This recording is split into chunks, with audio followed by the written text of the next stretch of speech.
बिस्मिल्लाहिर्रहमानिर्रहीम अस्सलाम वालेकुम दोस्तों, तुम देखते पे हो लुडन पंजाब टीवी ते मैं तुम्हारा मेजबान मोहम्मद अहमद। सब तो पहले अपने चैनल लुडन पंजाब को करना सब्सक्राइब और बेल आइकन करना प्रेस ताकि मेरी आने वाली अच्छी और बेहतरीन वीडियो जनाब मेरे वीर वेखन। सब तो पहले जनाब वीरा वास्ते रोई दी चौलस्तानी और जनाब घरेलू गां घरेलू जनाब वीरा वास्ते लैके आए हैं। कोई व्यापार दी नहीं, कोई अगे पिछे दी नहीं, वीरां नूं तसल्लियां करावांगे एक एक चीज़ दियां जिवें जनाब हमेशा कराई दियां ने।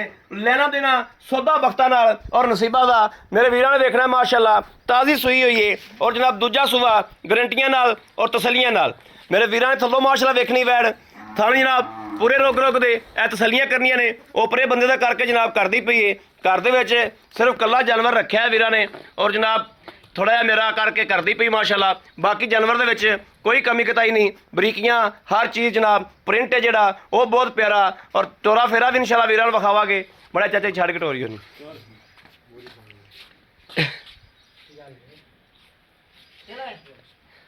है जनाब। घर दे विच घरेलू गां है, बस कल्ला ही जानवर रखिया है चाचे रहा ने और जनाब ए मेरे वीरां दे भरावां दे सामने आ। बड़ा भरा टोर भरा नूं भरा टोर के विखा। ए टोरा फेरा वेखना है, तसल्ली करनी एक एक चीज़ की।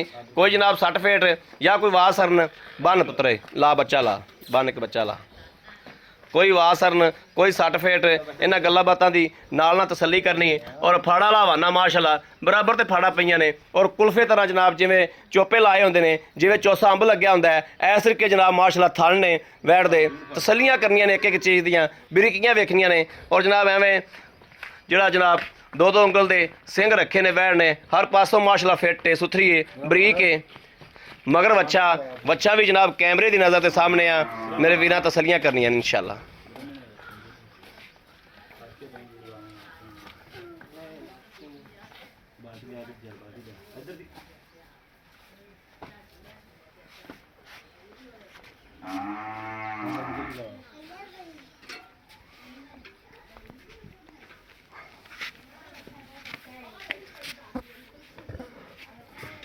एक थन मूँह ना मरा, सारे मूँह मरा।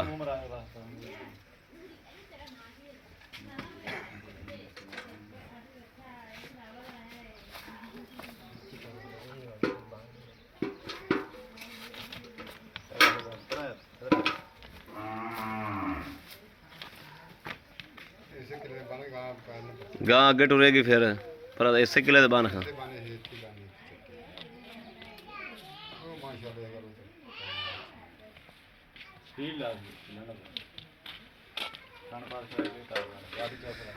बाल्टी पुत्र विखा एक बार बाबू भाई अचानक ठीक थोड़ा मुड़ते मार पाया ए माशाअल्लाह खान देखना माशाअल्लाह एक तार मार खा रहे एक तार मार एक बारी ए देखना माशाअल्लाह। लो जी माशाअल्लाह कोई फुहार छट्टा नहीं जनाब। दुध भी इंशाअल्लाह अल्लाह के घर च उम्मीद करा कि बिल्कुल वाइट और सफेद होगा इंशाअल्लाह।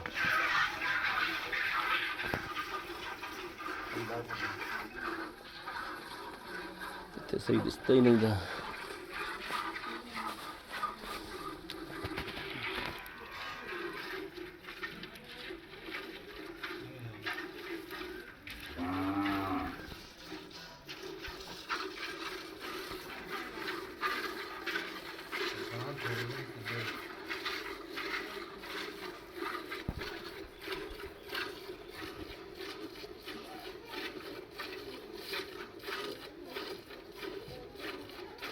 मेरे वीरां ने देखना माशाअल्लाह शरलाटे किवें पैंदे पैन।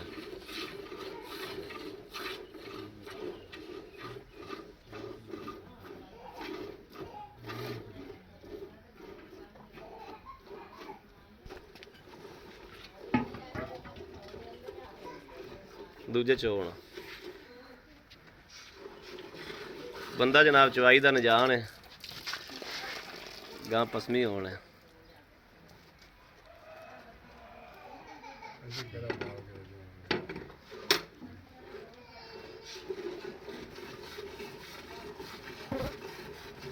आराम ना चो आराम ना चुआ तो माशाअल्लाह जी वैड़ बहुत सोहना है माशाअल्लाह बहुत सोहना चुआ। सील साऊ भी माशाअल्लाह बड़ी है।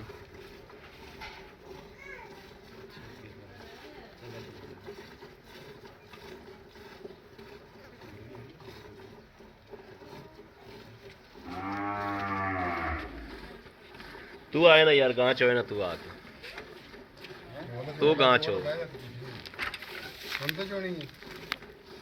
बंदे ने डंग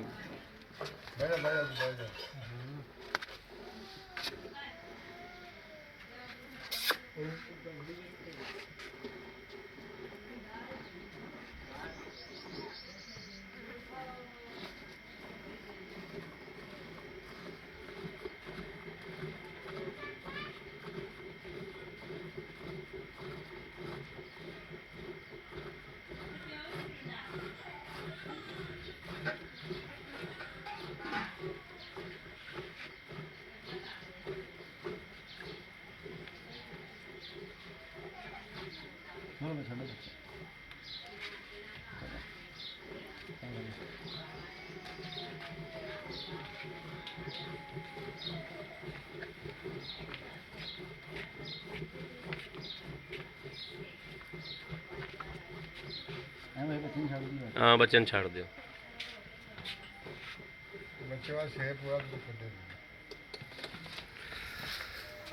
चलो जी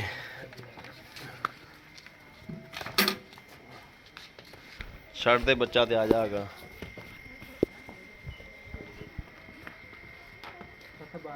तो कुछ है फाड़ सो आ गड़वी ना फैंटा उन्हें उवें ही ला लै फिर गड़वी मार ले आ गड़वी भी जनाब तसली करनी देसी गड़वी माशाल्लाह जेड़ी गड़वी मार खा यार बिच नूं गड़वी ना फैंटा लास बह जा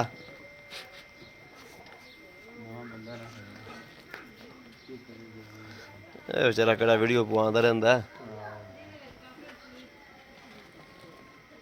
दुध रंगत वेखनी माशाल्लाह प्रिंट वेखना दुध दा बिल्कुल वाइट है इंशाल्लाह अल्लाह दे हुक्म नाल दावे नाल गल लिख के कहने आ कि माई दा ते इंशाल्लाह फर्क नहीं मालूम होवेगा बिस्मिल्लाह एक दो पूरी पार्क गड़वी मार पार्क इंज तीन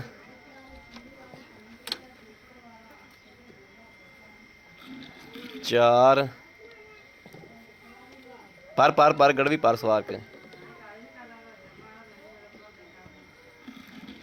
पंज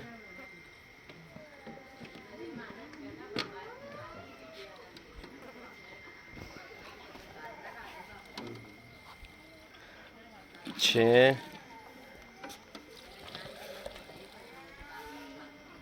सत्त बड़ा माशाल्लाह माशाल्लाह यह जनाब देखना माशाल्लाह कि बच्चे ने भी कोई नहीं माशाल्लाह बतेरा छड़ दिता और यह देखना माशाल्लाह गां नूं वेखना है कि गां ने बिल्कुल पैर जिथे जमाए ने उत्थे ही रखे ने मुड़ के लाए को नहीं आ हवाने नज़र मारनी नींबू तरह माशाल्लाह नुचड़ गया पता ही को नहीं गां नूं है भी मैं जनाब बाखड़ी हाँ कि ताज़ी हाँ इस तरीके जनाब माशाल्लाह नुचड़ी है आओ खा वीर जी मड़ा जा अस्सलाम वालेकुम जी भाई की हाल है अल्हम्दुलिल्लाह ठीक ठाक हो कैमरे में बहुत सीधा हो बाबू अपना की नाम की मेरा नाम सगीर अहमद सगीर अहमद भाई सगीर तेरे घर दी है हां जी घर दी है अच्छा मेरा वीर आपा ने को दुध चोया तकरीबन कोई 7 गड़वियां हां जी ਆਪਾਂ ਆਏ ਬੰਦੇ ਨੂੰ 11 ਤੋਂ 12 ਕਿਲੋ ਦੁੱਧ ਚੁਆ ਦਿਆ ਕਿ ਤਸੱਲੀਆਂ ਨਾਲ ਭਾਵੇਂ ਕੋਈ 5 ਟਾਈਮ 7 ਟਾਈਮ ਗਾਰੰਟੀ ਨਾਲ ਭਾਵੇਂ ਭਾਈ ਉਹ 3 ਟਾਈਮ ਚ ਹੋਵੇ ਭਾਵੇਂ ਚੋਵੇ 3 ਦਿਨ ਭਾਵੇਂ ਚੋਵੇ 4 ਦਿਨ ਆਪਾਂ ਉਹਨੂੰ ਤਸੱਲੀ ਨਾਲ ਚਵਾਵਾਂਗੇ ਤਸੱਲੀ ਨਾਲ ਚਵਾ ਦਿਆਂਗੇ ਠੀਕ ਹੈ ਇਹਨੂੰ ਬਾਹੂ ਸੂਆ ਕਿਨੂੰ ਹੈ ਸੂਆ ਭਾਈ ਇਹ ਦੂਸਰਾ ਹੀ ਹੈ ਦੂਸਰਾ ਸੂਆ ਹੈ ਘਰ ਦੀ ਗਾਂ ਹੈ ਦੂਸਰਾ ਸੂਆ ਹੈ ਮਗਰ ਕੀ ਇਹਦੇ ਮਗਰ ਬੱਚਾ ਹੈ ਜੀ ਮਗਰ ਬੱਚਾ ਹੈ ਠੀਕ ਹੋ ਗਿਆ ਅੱਛਾ ਭਾਈ ਇਹਦੇ ਸਾਨੂੰ ਇੱਕ ਤਾਂ ਮੁਨਾਸਬ ਜਿਹਾ ਰੇਟ ਕਰੋ ਇਹਦਾ ਜਿਹੜਾ ਆਪਾਂ ਲੈ ਲੈਣਾ ਜਿਹੜੇ ਮੇਰੇ ਵੀਰਾਂ ਨੂੰ ਭਰਾਵਾਂ ਨੂੰ ਪਸੰਦ ਆਵੇ ਸਾਫ ਜ਼ਾਹਰ ਹੈ ਤੁਸੀਂ ਘਰੇਲੂ ਬੰਦੇ ਹੋ ਤੁਹਾਨੂੰ ਬਹੁਤੀਆਂ ਗੱਲਾਂ ਵੀ ਨਹੀਂ ਆਉਂਦੀਆਂ ਕੈਮਰੇ ਕਿ ਤੁਸੀਂ ਵੈਸੇ ਵੀ ਝਿਜਕਦੇ ਪਏ ਹੋ ਬਸ ਸਾਨੂੰ ਦਾ ਮੁੱਲ ਦੱਸੋ ਤੇ ਤੁਸੀਂ ਭਾਈ ਆਏ ਜੇ ਤੁਹਾਡੀ ਅਸੀਂ ਇੱਜ਼ਤ ਕਰਾਂਗੇ ਰੀਝ ਕਰਾਂਗੇ ਤੁਹਾਨੂੰ ਅਸੀਂ ਪਿਆਰ ਮੁਹੱਬਤ ਦੇ ਨਾਲ ਇੱਕ 65 ਦੀ ਗਾਂ ਦੇ ਦਿਆਂਗੇ 1,65,000 ਦੀ ਅਗਰ ਮੇਰਾ ਕੋਈ ਵੀਰ ਭਰਾ ਆਪਣੇ ਕੋਲ ਮੰਗਦਾ ਹੈ ਗਾਂ ਹਾਂਜੀ ਕੋਈ ਇਹਦੇ ਵਿੱਚੋਂ 1,65,000 ਦੇ ਵਿੱਚੋਂ ਕੋਈ ਪਿਆਰ ਮੁਹੱਬਤ ਭਾਈ ਤੁਸੀਂ ਆਓਗੇ ਤੁਹਾਡਾ ਇੱਜ਼ਤ ਕਰਾਂਗੇ ਇhtਰਾਮ ਕਰਾਂਗੇ ਇਨਸ਼ਾਅੱਲਾ ਤੁਹਾਨੂੰ ਕੋਈ ਜਾਇਜ਼ ਮੁਨਾਸਿਬ ਵੀ ਕਰਾਂਗੇ ਕੋਈ ਥੋੜਾ ਕਣਾ ਹੋ ਜਾਏਗਾ ਹਾਂਜੀ ਜੀ ਠੀਕ ਹੈ ਬੜੀ ਮਿਹਰਬਾਨੀ ਜਨਾਬ ਬੜੀ ਮਿਹਰਬਾਨੀ ਥੈਂਕ ਯੂ ਲਓ ਜੀ ਮੇਰੇ ਵੀਰਾਂ ਦੇ ਭਰਾਵਾਂ ਦੇ ਦੋਸਤਾਂ ਦੇ ਸਾਹਮਣੇ ਆ ਘਰ ਦੀ ਗਾਂ ਹੈ ਘਰ ਦੇ ਵਿੱਚ ਖਲੋਤੀ ਔਰ ਘਰੇਲੂ ਗਾਂ ਹੈ ਮੇਰੇ ਕਿਸੇ ਵੀਰ ਨੇ ਭਰਾ ਨੇ ਦੋਸਤ ਨੇ ਖਰੀਦ ਕਰਨੀ ਹੋਵੇ 0307 00 15 881 0307 00 15 881 ਇਸ ਨੰਬਰ ਤੇ ਜਨਾਬ WhatsApp ਮੌਜੂਦ ਹੈ ਔਰ 24 ਘੰਟੇ ਜਨਾਬ ਇਹ ਨੰਬਰ ਆਨਲਾਈਨ ਹੁੰਦਾ ਹੈ, ਮੇਰੇ ਵੀਰ ਰਾਬਤਾ ਕਰ ਸਕਦੇ ਨੇ। ਬਾਕੀ ਉਮੀਦ ਕਰਾਂਗੇ ਸਾਡੀ ਅੱਜ ਵਾਲੀ ਵੀਡੀਓ ਮੇਰੇ ਵੀਰਾਂ ਨੂੰ, ਭਰਾਵਾਂ ਨੂੰ, ਦੋਸਤਾਂ ਨੂੰ ਇਨਸ਼ਾਅੱਲਾ ਪਸੰਦ ਜ਼ਰੂਰ ਆਈ ਹੋਵੇਗੀ। ਪਸੰਦ ਆਈ ਹੋਵੇ ਕਮੈਂਟ ਲਾਈਕ ਸ਼ੇਅਰ ਆਪਣੇ ਵੀਰ ਨੂੰ ਜ਼ਰੂਰ ਕਰਦਾ ਰਹਿਣਾ ਹੈ, ਤਾਂ ਕਿ ਤੁਹਾਡਾ ਵੀਰ ਤੁਹਾਡੇ ਵਾਸਤੇ ਬਾਹਰ ਫਿਰ ਕੇ ਅੱਛੇ ਤੋਂ ਅੱਛਾ ਜਾਨਵਰ ਲੈ ਕੇ ਹਾਜ਼ਰ ਹੁੰਦਾ ਰਹੇ। ਬਾਕੀ ਇਸ ਵੀਡੀਓ ਤੋਂ ਆਪਣੇ ਵੀਰ ਨੂੰ ਦੇਣੀ ਇਜਾਜ਼ਤ। ਅੱਲਾ ਨਿਗਹਿਬਾਨ, ਪਾਕਿਸਤਾਨ ਜ਼ਿੰਦਾਬਾਦ।